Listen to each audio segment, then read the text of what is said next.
semaine, nous revenons sur les principales revendications de la QDR et évidemment la première, le revenu.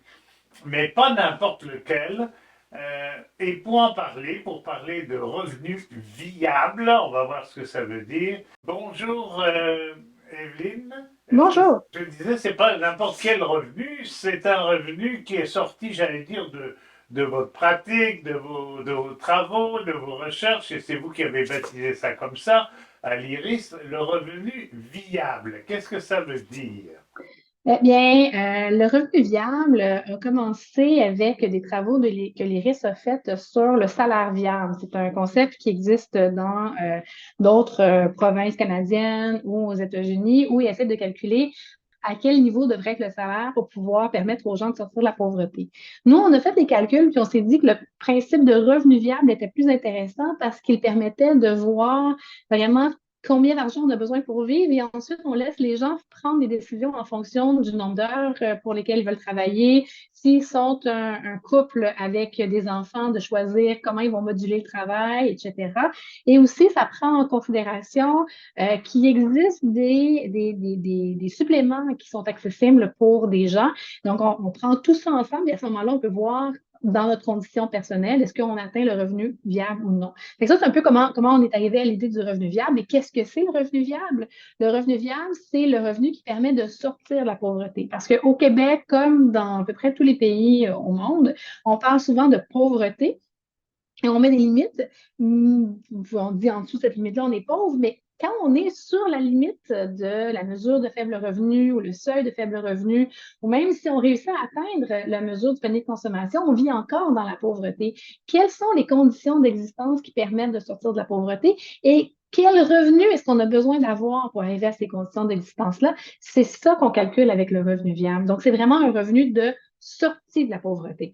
En dessous, c'est difficile d'atteindre ses besoins, de répondre à ses besoins. Au-delà, on a assez d'argent pour pouvoir répondre à ses besoins, mais également mettre de l'argent de côté et de pouvoir faire des choix. Choisir, par exemple, de continuer les études, choisir d'avoir des activités culturelles avec ses enfants, avec sa famille, avec ses amis, d'avoir des vacances. Ces genres de choses-là, on considère que ça fait partie d'une vie décente, ça fait partie d'une vie hors de la pauvreté. Et on le calcule pour différents types de familles et différentes municipalités au Québec. Oui, donc c'est important de savoir que vous allez beaucoup plus loin, si j'ose dire, que le sortir de la misère, j'allais dire. Exact, exact. Bon, c'est pas seulement manger du pain tous les jours et avoir un toit sur la tête, mais c'est pas non plus du luxe. Ça veut dire tout simplement pouvoir mettre du gaz dans sa voiture. Ça veut dire pouvoir se promener le dimanche et faire quelques kilomètres. Ça veut dire acheter un journal, une place de cinéma, des choses tout à fait que tout le monde fait quand il a les revenus pour le faire. Alors, si on prend l'exemple, c'est à peu près, si j'ai bien compris, 29 500 pour une ville comme Montréal. Est-ce que c'est même suffisant parce que les loyers ont grimpé tellement Oui, fortement? c'est ça. C'est sûr que là, notre revenu viable, on est en train de le calculer pour 2023 en se fiant sur les chiffres de 2022. Donc, les chiffres qui sont disponibles aujourd'hui sont les chiffres pour 2022 qui se basent sur les chiffres de 2021. Donc, pour Montréal, on calcule environ 29 600. C'est un coût qui est relativement élevé en raison du loyer, mais qui est diminué parce que à Montréal, c'est possible d'avoir une passe d'autobus, d'avoir une passe de transport en commun. Donc, on n'est pas obligé d'avoir une voiture quand on est une personne seule. Par contre, si on regardait pour cette île, une ville où le logement est étonnamment assez dispendieux, mais également où c'est impossible d'avoir du transport en commun, il est nécessaire pour une personne seule d'avoir une voiture. À ce moment-là, le revenu viable pour une personne seule est de 34 000 $. Donc, c'est quand même beaucoup d'argent pour pouvoir répondre à ses besoins. Et ça, c'est pour une personne seule. Maintenant, quand on est plus d'une personne dans le ménage, on peut partager des coûts, mais aussi des coûts qui s'ajoutent. Par exemple, pour une famille de deux enfants, deux adultes, même à Montréal, on considère que d'avoir une voiture, c'est nécessaire pour être capable de faire toutes les commissions, faire tous les déplacements de la famille et tout. Donc, pour une famille de quatre à Montréal, on juge qu'un revenu viable est à 65 000 $. Donc, c'est quand même beaucoup d'argent, mais en même temps, comme vous dites, c'est une vie qui est décente, qui est pas dans le luxe et dans les excès. C'est vraiment avoir une vie qui est décente et qui est acceptable, une vie qui est, j'ai envie aussi de dire, désirable, une vie qui est confortable. Et si l'ensemble des familles à Montréal avaient cet argent-là pour répondre à leurs besoins, on devrait avoir une population qui répond à ses besoins qui est tout à fait heureuse et adaptée. En dessous de ça, ben, il faut faire des choix. Il faut faire des choix sur l'argent qu'on met de côté. Il faut faire des choix sur est-ce qu'on est capable de prendre des vacances cette année? Est-ce qu'on est capable de se permettre une sortie au musée, par exemple? C'est des choix qu'on préfère ne pas faire et c'est pour ça que le revenu est relativement élevé. C'est ça. Moi, j'aime beaucoup la notion d'abord de pouvoir choisir, comme vous venez de le dire, puis le concept de dignité. Hein, c'est important. C'est dans vos définitions aussi, la dignité. D'ailleurs, ça rejoint la coalition des aînés pour la dignité. Je rajouterais que le revenu viable se veut être le complément de la mesure du panier de consommation. Donc, la mesure du panier de consommation est une mesure que le gouvernement du Québec utilise pour parler de la pauvreté, mais ce n'est pas une mesure de pauvreté, c'est une mesure de couverture de besoins.